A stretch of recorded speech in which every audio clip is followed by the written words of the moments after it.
I'm honored to welcome Mrs. Antonela Adomos to speak about excellence in standardization. Last May, I was fortunate to meet Antonela at the NB Spring meeting in the National Physical Laboratory in London, where she presented an interesting lecture about standardization. I would like to thank Antonela very much for accepting our invitation and coming to present in this workshop in Israel. Mrs. Adomos is an international program manager at the British Standard Institution, the B.S.I, in London. She manages standardization programs in the areas of statistics and software systems engineering.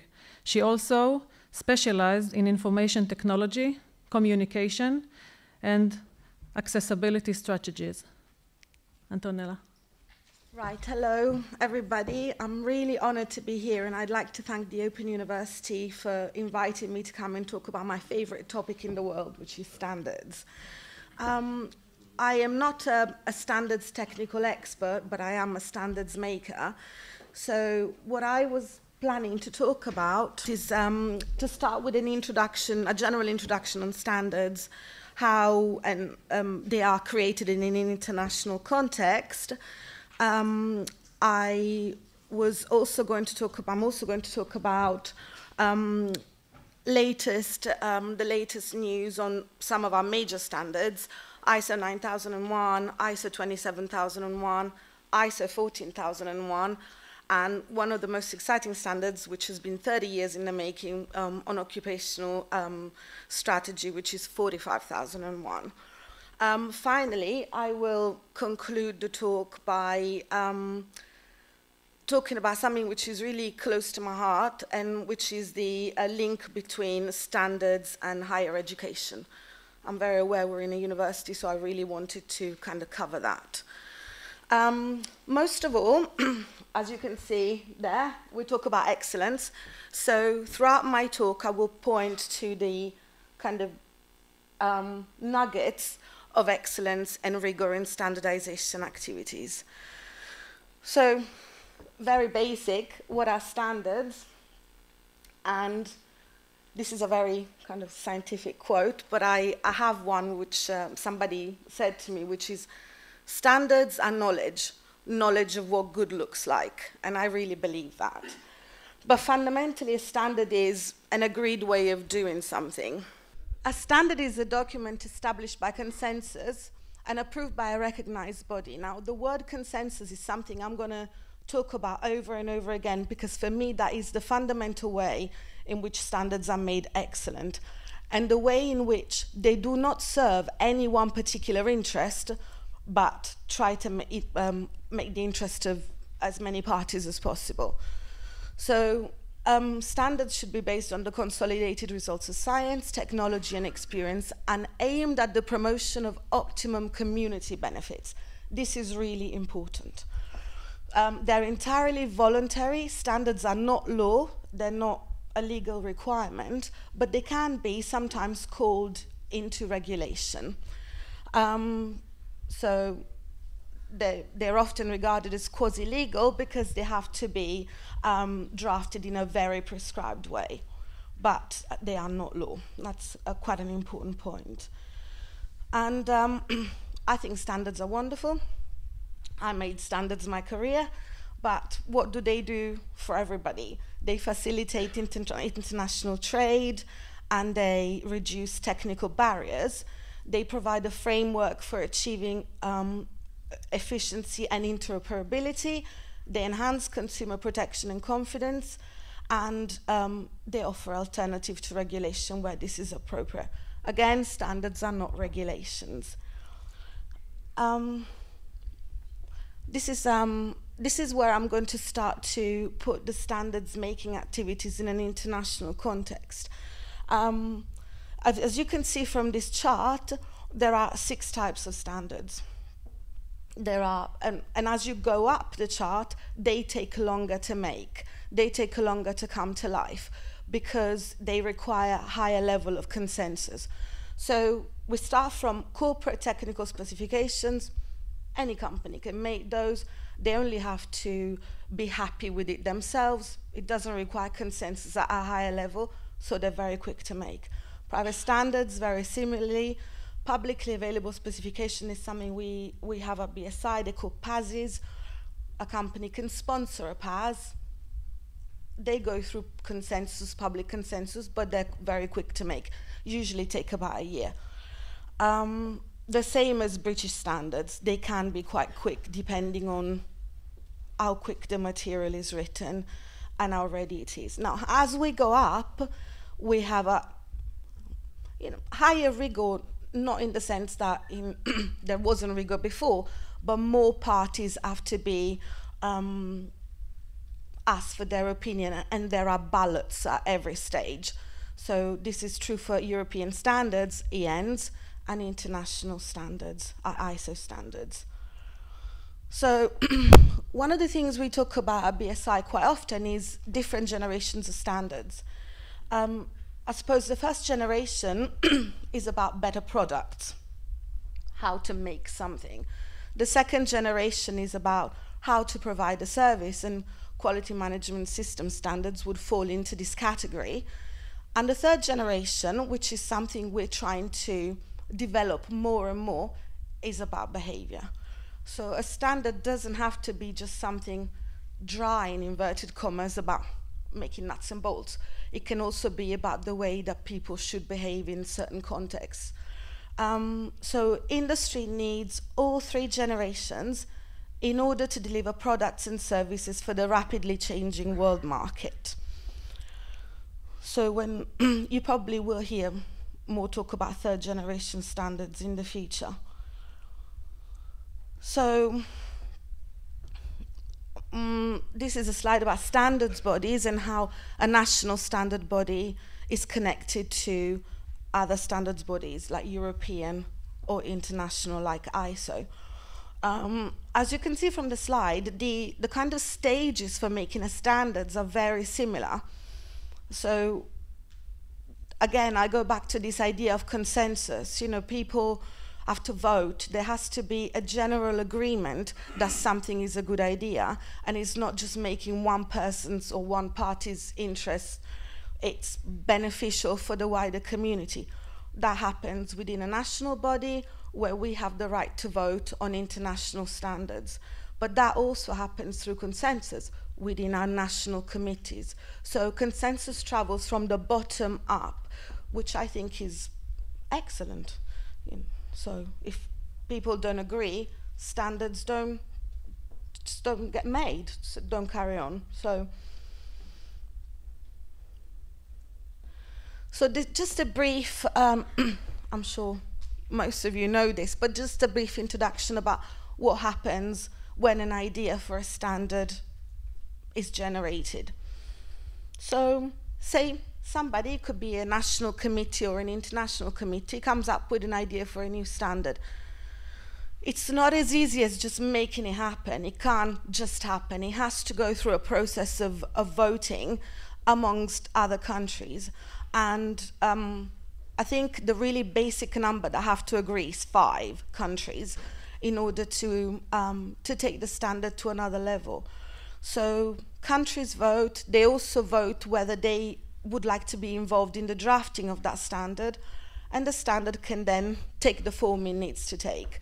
Can be international standardization on the ISO route, European standardization as an EN, or I said UK, but national standard. So what happens is drafting starts. So we've already achieved the consensus at the very first level. Yes, we voted, the standard can happen, it can carry on. The committee starts drafting. Then once the draft is stable enough, the standard goes for a public consultation. Everybody is allowed to comment on it. So this is a stage, again, at which not just the standards makers vote that it's a good standard, but the public in general can vote and just say whatever they think, they can comment. And those comments will all be taken into consideration. No comments are ignored or brushed aside. We look at every comment. Then after that, the development for the final text can happen, and then there's a final vote, again, another vote, and then there's the adoption of the standard, approval for publication, and then standards get maintained, renewed every few years. So the point of this that I wanted to make is, again, so many people are involved in making the decision and also in commenting. That's my musical background. So for me, that's a really important point. So, best bit. What is consensus?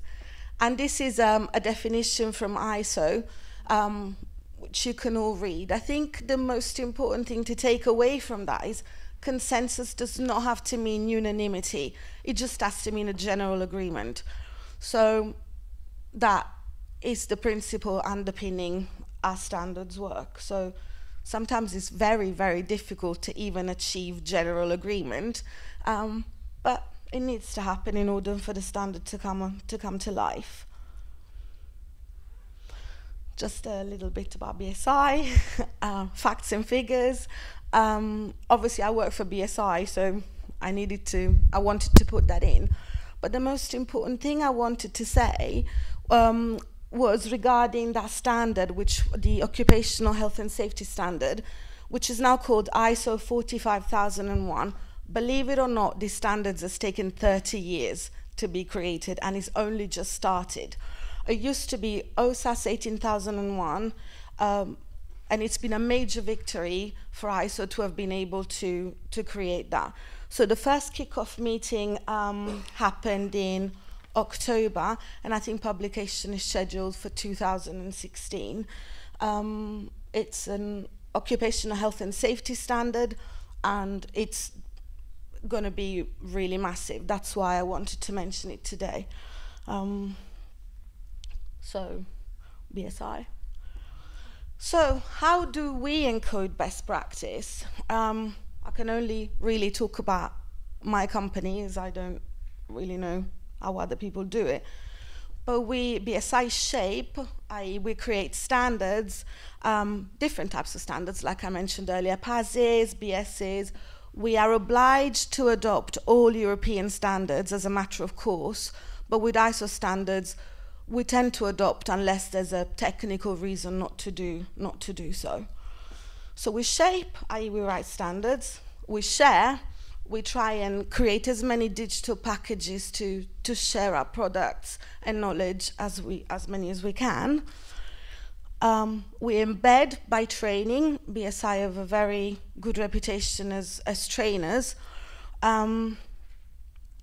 We assess by doing certification and verification and auditing.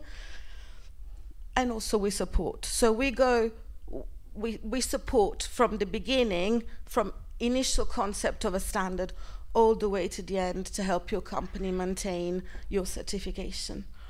So that's another nugget of excellence. We are not just British, we have a global presence in 58 countries, I think. It's over 50, just less than 60, and have many international clients. So even though we're called British Standards, we're global solutions providers. So a few words about B.S.I committees. For me, they're the backbone of our excellence. They are the people who really work hard to make the standards happen. Participation in a B.S.I committee is voluntary, and you won't get paid for it.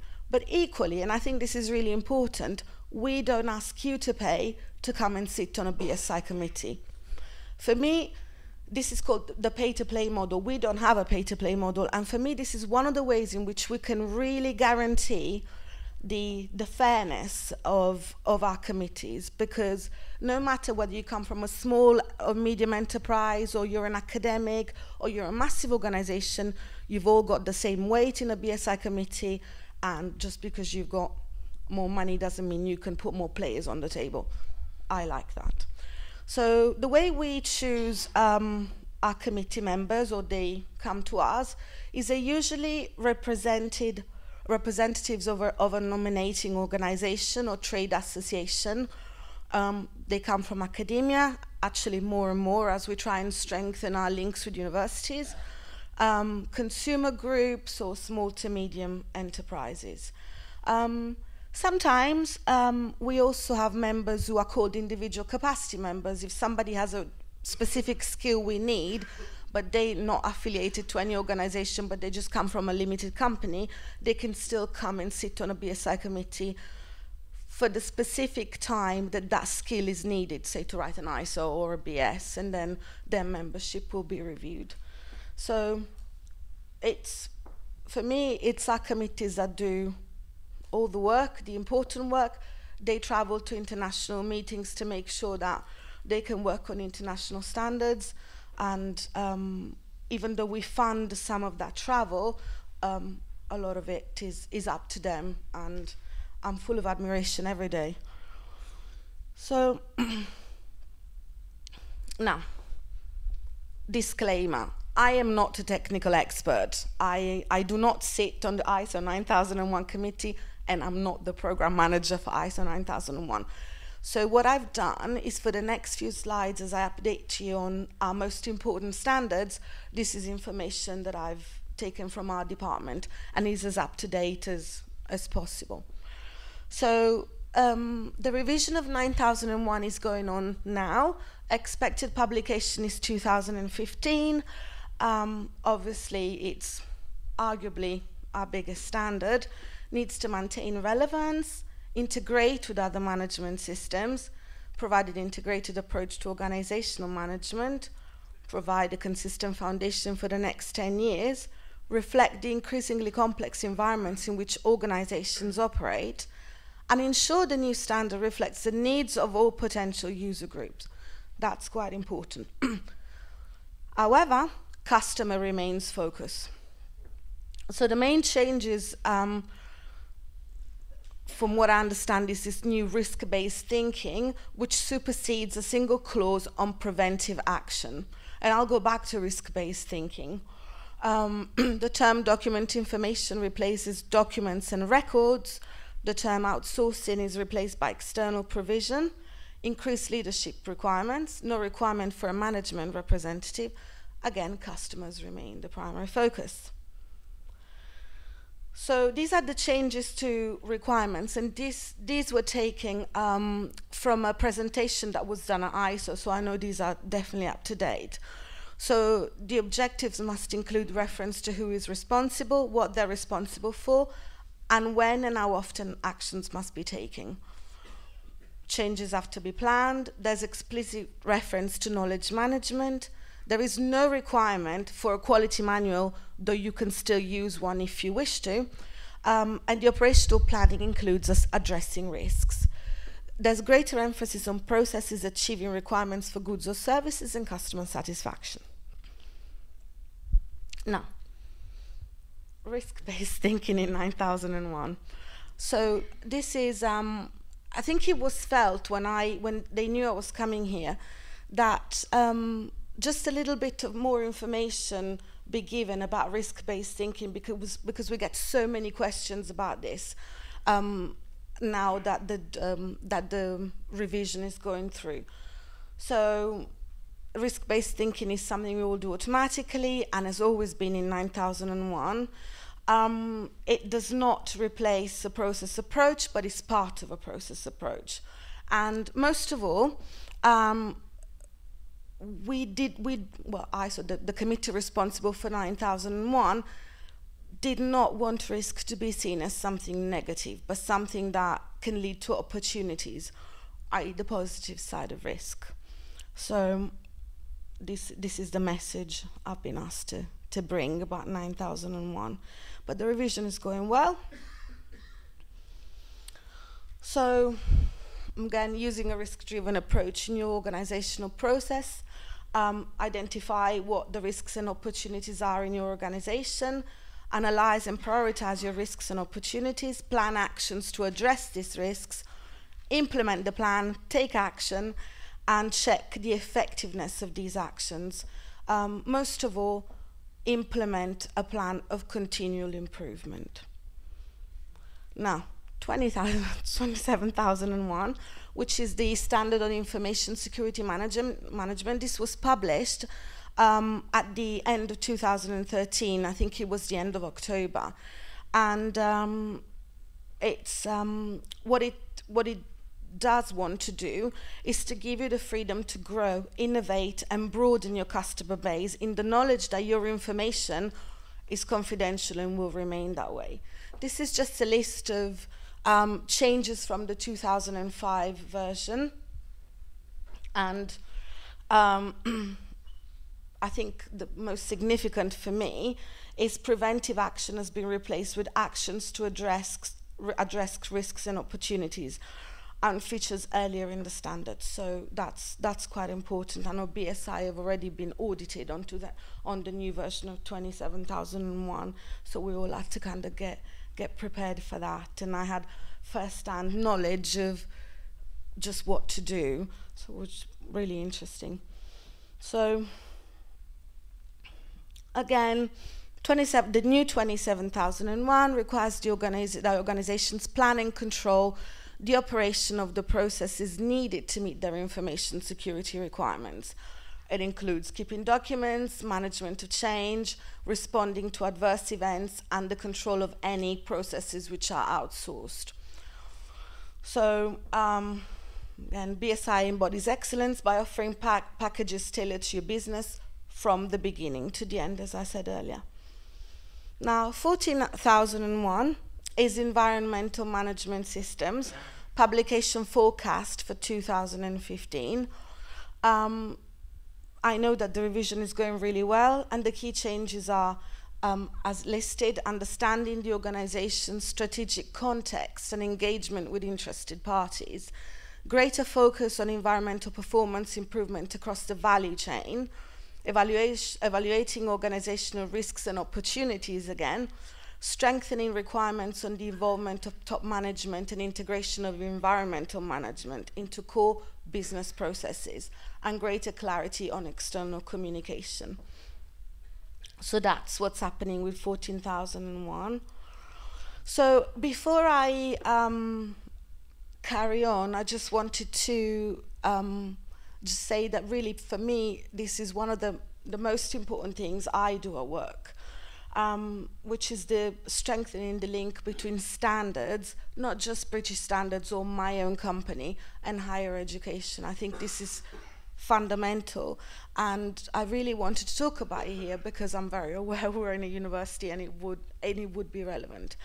At work, we have something called the Speakers Network, which is a group of business development managers, such as myself, who go to universities and schools around the UK to talk about standards.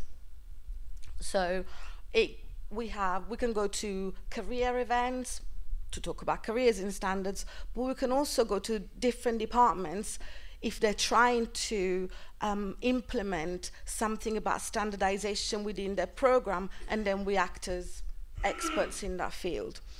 So we also have a higher education sector representative. So I'm talking about higher education, but it's not just about higher education. We go to schools as well. And for example, I've been asked to go to my daughter's school, and she's in primary school, to just, educate about standards. And there are standards we can use to talk about it at the level of even primary school children.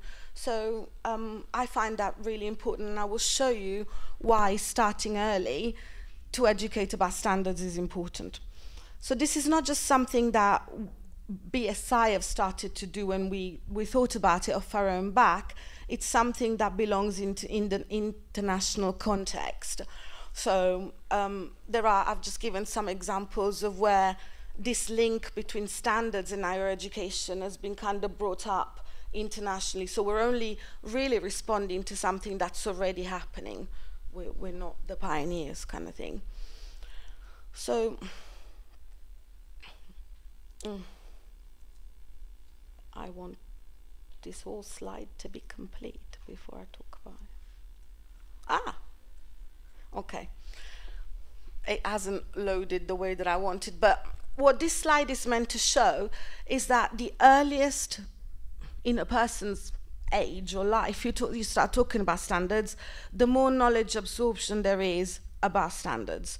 So you can talk about standards in school, further education, higher education, and you've got more chance of those people to become standards makers or standard users if you start early. So I'm totally evangelical about standards. I will go and talk about standards anywhere because I think it's really important. It's important to be a standard user, and equally, if not more important, to have the option to become a standards maker. So, I do that quite a lot, and I do it in my own time, and I'm really quite proud of it. So, what do people say? People say, these are quotes taken from some of our talks, some feedback. So students can benefit from teaching standardization, I should say from the teaching of standardization, because it could improve graduate employability, and standards can be used by universities to improve the student experience. That, for me, is cornerstone. And is, again, another way in which standards can be used to make excellence somewhere else in somebody's life. So, again, some academics are not confident teaching. Just because you know so much about your subject doesn't necessarily mean you know about standards or how in your subject. And so we get called to kind of do lectures about that.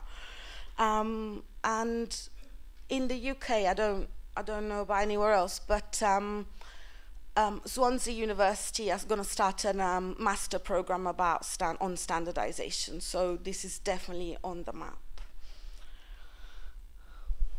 I think that's it. Because I'm expecting lots of questions. Thank you. It depends where you want to go. I would be really happy in the break to give you my card and then to pass on to you some material. I'm also very aware there is somebody in the room from the Israeli standards. So again, that could be something, you know, if you wanted to do this in Israel, perhaps, to create a link between you two. But I'm more than happy to help you and to kind of guide as well.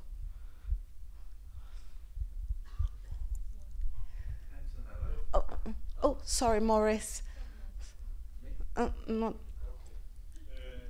What answer do you give to students, pupils in school, when they tell you that everything will be standardized, will be like humans, like robots? No. How can you say that? Fundamentally, the answer that I would give is standards are voluntary. So if you feel that they would benefit your organization or benefit you as a consumer or a bike rider, you know, to know that your helmet was built according to certain standards, then actually that's up to you. But if you find them constricting, they're voluntary. So, I'm not repeating the questions, am I? No, sorry. Morris, I'll repeat your question. It's a long question. Oh.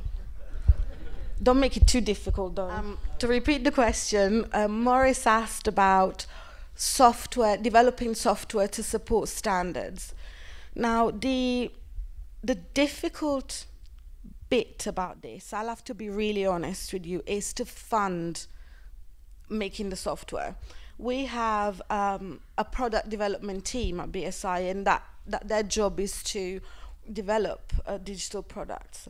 However, funding needs to be found to develop certain things. So sometimes what we do, if a question is asked within a B.S.I committee, I can only really tell you what we would do.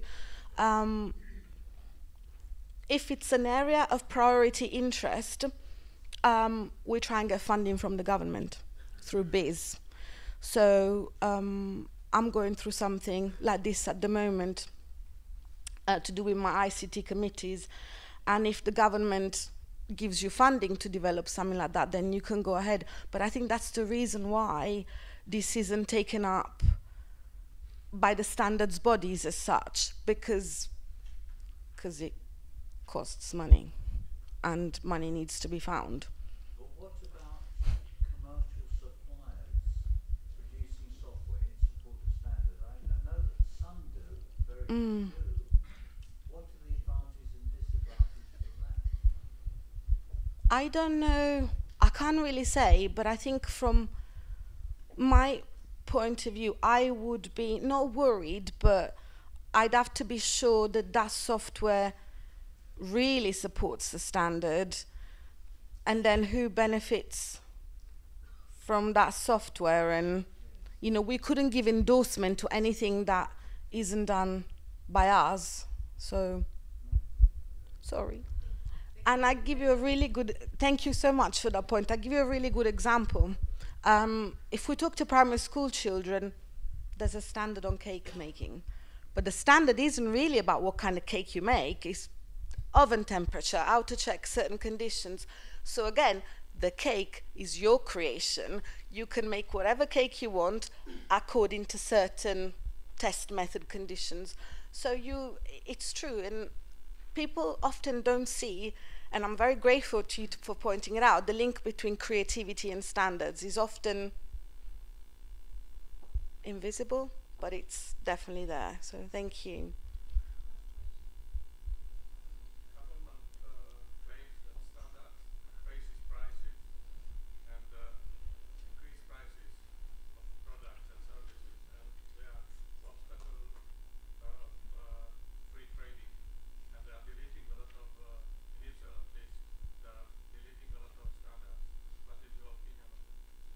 My opinion is, if you want something that's made with good quality, you would expect to pay more.